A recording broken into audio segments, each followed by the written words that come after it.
Thank you, Madam Chairman. Mr. Corzine, how could the customer accounts be short if there weren't transfers to the company accounts for the use of the company? How else could they be short?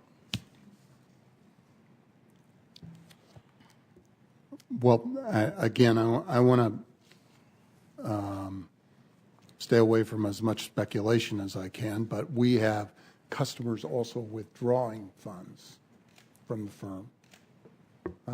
There are all kinds of transactions associated with that at this moment in time. There are possibilities in this repurchase agreement, the proper use of Rule 125 investments of repurchase agreements between the FCM and the broker-dealer that could have broken down.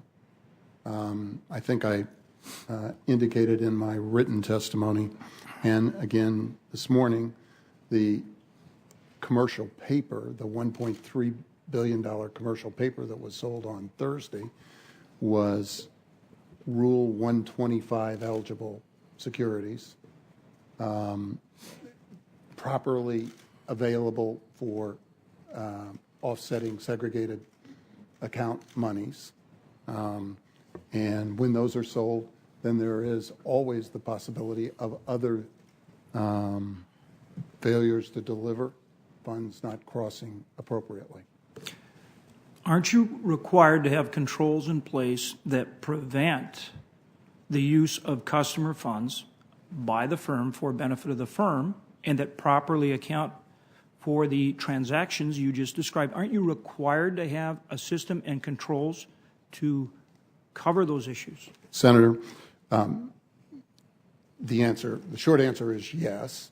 But I want to make clear that there are investments that can be made of customer segregated funds in the Rule 125 eligible securities. And when you transact in those, there is always a chance of operational breakdown. And I couldn't speculate whether that happened or didn't happen unless I looked at the records. But you're responsible to have controls in place to properly account for that, track that, and report that.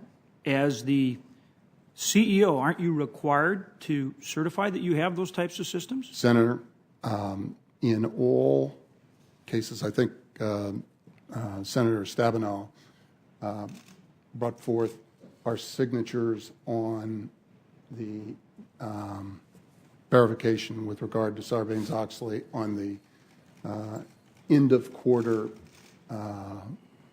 of March, our fiscal fourth quarter in March 31, 2011.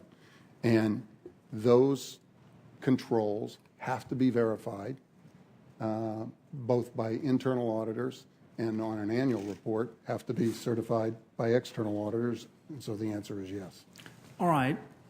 And if those systems aren't in place and they aren't adequate to do what they're designed to do, then when you are investing firm money in foreign bond currency transactions or bonds denominated in foreign currency, aren't you in essence speculating with customer dollars if those controls aren't accurate and you don't make sure that those controls are accurate? Senator, I don't have access to the records, so I can't be absolutely certain.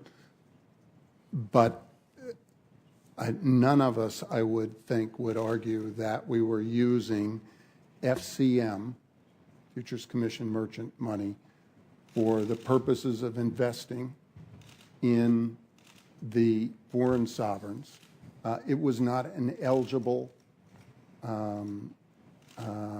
security for client segregated funds. These positions had been in place many months through periods of time when we had gone through the process that you asked me to verify existed. And so I think there is reason to draw the conclusion that the foreign sovereigns that are talked about involved in the RTM solution weren't in any identifiable way mixed up with FCM customer money. You had a responsibility to maintain those systems